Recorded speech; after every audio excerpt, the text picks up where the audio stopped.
Good morning, everyone. This is Mike O'Malley here with another severe weather outlook and discussion. This is recorded on April 1st, 2023. Happy April Fool's Day to everybody. And it is not an April Fool's joke. We have another potentially significant round of severe weather expected on day 4. This is valid for Tuesday, April 4th, 2023. So here, starting the early work week, we have another potentially significant severe weather threat. A 30%, which is an enhanced risk outline, has been issued for portions of almost all of Missouri, actually, almost all of Illinois, parts of Iowa and Indiana, portions of northern Arkansas as well. Look at the zoomed in risk area. This is, again, kind of going over for the Tuesday event. Again, an enhanced risk from near Des Moines, Iowa, through Peoria, Illinois, Champaign, St. Louis, Fayetteville, Springfield, Kansas City, with a slight risk level 2 out of 5 for places like Little Rock, Memphis, Nashville, Indianapolis, Cincinnati, South Bend, just to near Chicago, and Grand Rapids, and to near Omaha, Nebraska, and Tulsa, Oklahoma. And again, we'll see a marginal risk surrounding that once we get into the day 3 outlook. But this kind of pinpoints where we're going to see the most significant severe weather. Unfortunately, some of the same areas that were impacted by yesterday's high risk event, high and moderate risk event, will be impacted again by this upcoming severe weather threat, which does actually look to be a little bit more impressive than the severe weather threat we saw yesterday. And we're going to go ahead and dive into those details right now. This is the GFS 06Z run. So this is the overnight 2 a.m. runs. 2 a.m. Eastern time run here. This is valid for 9Z, or just before sunrise this morning. We'll go ahead and move this forward in time. We noticed that the front that brought all of the severe weather to the plains and across portions of Iowa and the southeast yesterday, that's now moving off. That's going to be moving off towards the north and east today, with severe weather threat across portions of really the northeastern United States, including some coastal areas there in New Jersey, with a 5% tornado risk there today. That front kind of clears the area. We can see dew points now surging back into the teens and even some single digits out there, especially across the desert southwest.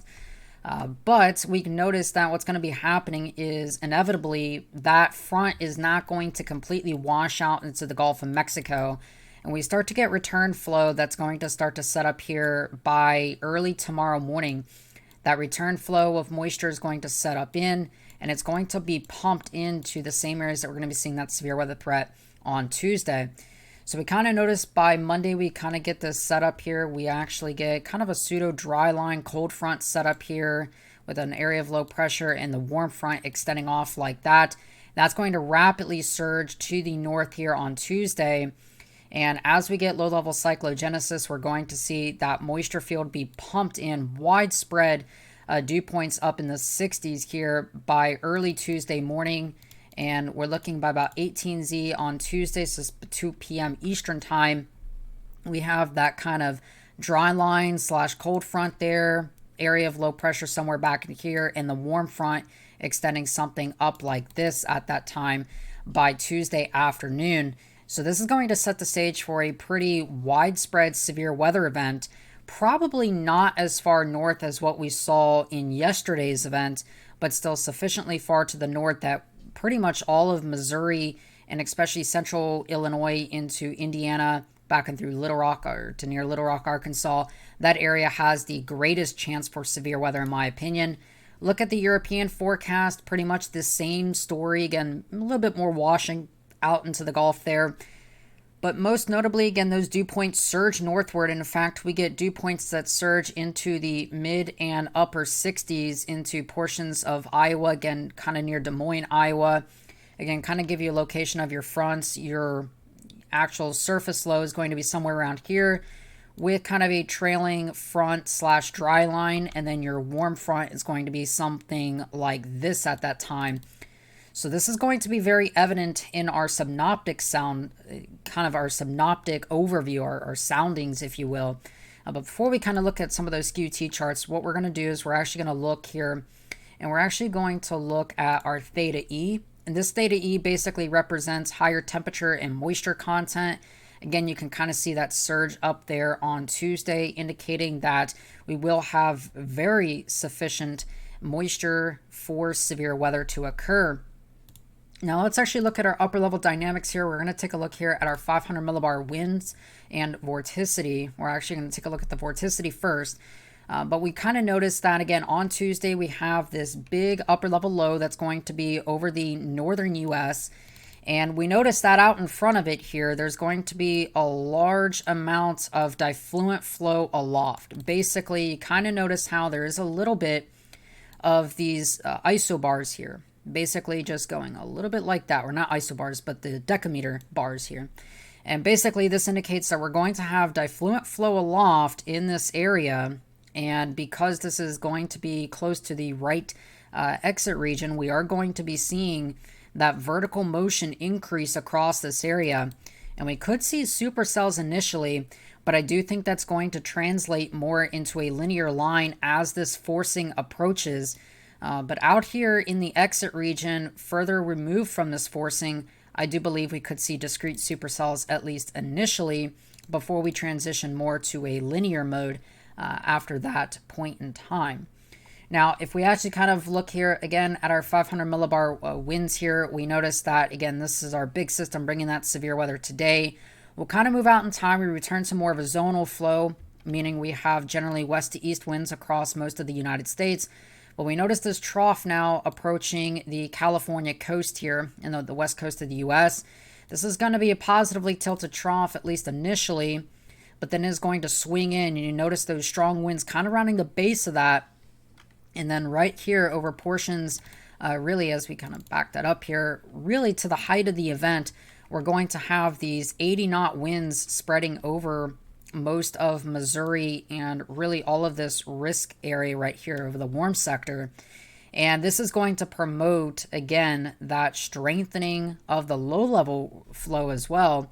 But it is going to help to increase that diffluence aloft and is going to increase the surface pressure falls as well, leading to enhanced cyclogenesis, that warm moist air to be pumped northward, and likely severe weather ongoing across this area at the time. We'll actually kind of look here at what the GFS is actually forecasting here in terms of the precipitation. We kind of noticed that, again, our storm system takes shape here with snow actually on the cold side of this. And then we can kind of see those storms kind of developing sometime by about 0Z Tuesday into the overnight hours. We'll kind of take a look here at a sounding across this area. And we notice that the GFS really, and this is kind of crazy, especially for a non-convective allowing model. So we're looking at the global models. This is forecasting a relatively nice warm sector. We notice that steep low elapse rates beneath a kind of a temperature inversion here or capping inversion is going to suppress thunderstorm development initially, but as that trough approaches, we're going to see this cap break, and we should kind of see a temperature profile something similar to this. So pretty steep low-level lapse rates. Actually, the 3 Cape isn't sufficiently strong, but definitely a steep lapse rate there at the surface. Pretty good moist layer. There's not really a lot of dry air there to speak of. And those low-level photographs do show at least some curvature there in the lowest 3 kilometers, some backing with, backing in the lowest levels, and that definitely will contribute to an enhanced tornado risk. If we look similar to the ECMWF, the European forecast as well, we kind of see much of the same story. And in fact, we do get a severe weather setup to kind of occur. We'll actually look here at the precipitation forecast here off of the Euro, and we can notice kind of somewhat of the same thing going into Tuesday, and then we kind of get that severe weather to shape up here sometime by about 0Z or just about 8 p.m. Eastern time. In fact, here on the European, very stout low-level photograph here. This indicates some pretty significant turning in the lowest 3 kilometers, and that precipitation is going to be vented away, so we're not going to have really much in the way of visibility problems. That storm relative inflow will be pretty strong here, so pretty big supercells if one were to occur. Some issues with instability in the lowest levels, but there is going to be enough instability in the mid and upper levels that should compensate for that as the trough approaches.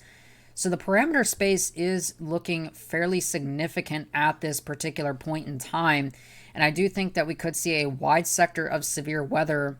We'll just kind of take a boxed sounding really of this entire area. And you basically notice again, these low level photographs are very significant here, and definitely instability aloft as well. Pretty significant turning with height in the lowest levels of the atmosphere. So any supercells that can get established here are going to have a good chance of producing tornadoes, along with damaging winds and large hail. This isn't just a tornado threat exclusively, damaging winds and large hail. Again, this will likely transition into more of a linear mode, especially the further north you get. But the forcing significantly decreases the further south you get, and that's why there's not a super high risk down to the south here, even though instability certainly will be there, but a slight risk does extend for those areas. Now, once we start to get into more of the convective allowing model range, which should be tomorrow, we'll start to kind of nail down the details of that.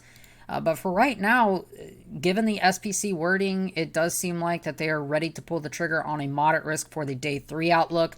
And based on some of the synoptic details that we're kind of seeing today, again, moderate threat for thunderstorms. Again, this is not SPC specific categories. I just kind of want to throw that out there. This is not SPC specific.